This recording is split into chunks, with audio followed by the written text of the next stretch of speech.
Suasana istirahat kala itu, Habibie atau yang akrab disapa Rudi sedang asyik berinteraksi dengan bukunya. Lalu datanglah temannya entah dari arah mana. Meledeknya yang seperti berpacaran dengan buku saking ia sebegitu memperhatikan bukunya. Rudi hanya melengos sebal.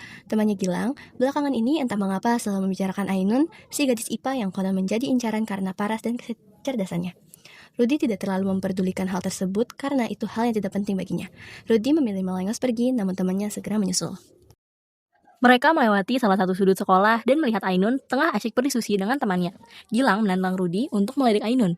Dengan percaya diri, Rudi mengatakan bahwa ia berani karena masih lebih jauh cantik ibunya. Dan dengan mudahnya, Rudi menerima tantangan dari Gilang dan segera menghampiri Ainun. Ia berdiri di depan Ainun lalu menunjuknya sambil berkata, "Gula Jawa," yang bermaksud mengomentari paras Ainun. Sejak saat itu, Rudi kerap sekali memanggil Ainun dengan sebutan Gula Jawa. Lama waktu berlalu, Habibie dan Ainun satu sama lain sibuk mengejar studinya. Habibie bersekolah di Jerman mendalami ilmu pesawat terbangnya, sementara Ainun mengejar pendidikan kedokterannya di tanah air. Karena masalah yang lumayan rumit menimpa pekerjaan Habibie, ia terpaksa untuk pulang dan beristirahat karena kondisinya yang drop pada saat itu.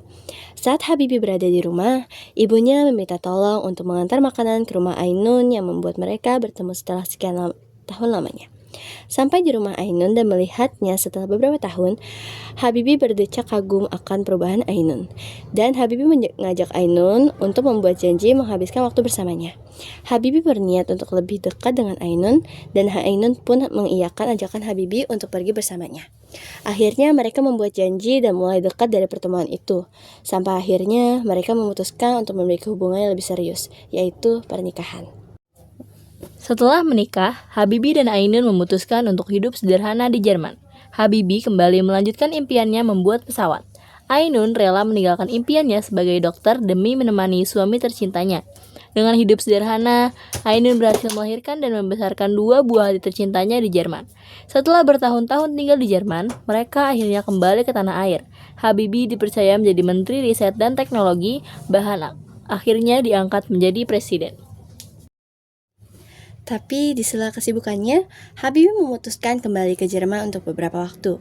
Namun karena beban yang diamanahkan pada Habibie cukup besar, ia tidak terlalu memerhatikan istrinya Ainun yang ternyata juga tengah mengalami kesulitan. Ainun didiagnosa mengalami kanker, namun ia menyembunyikan semuanya. Ia meminta Bibi yang mengantar dan mengurusnya untuk pergi ke rumah sakit, merahasiakan penyakitnya, terutama dari suami dan anak-anaknya. Begitulah penyakit mengerikan itu disembunyikan oleh Ainun tanpa ada keluhan yang keluar sama sekali dari mulutnya, di depan suaminya Habibie.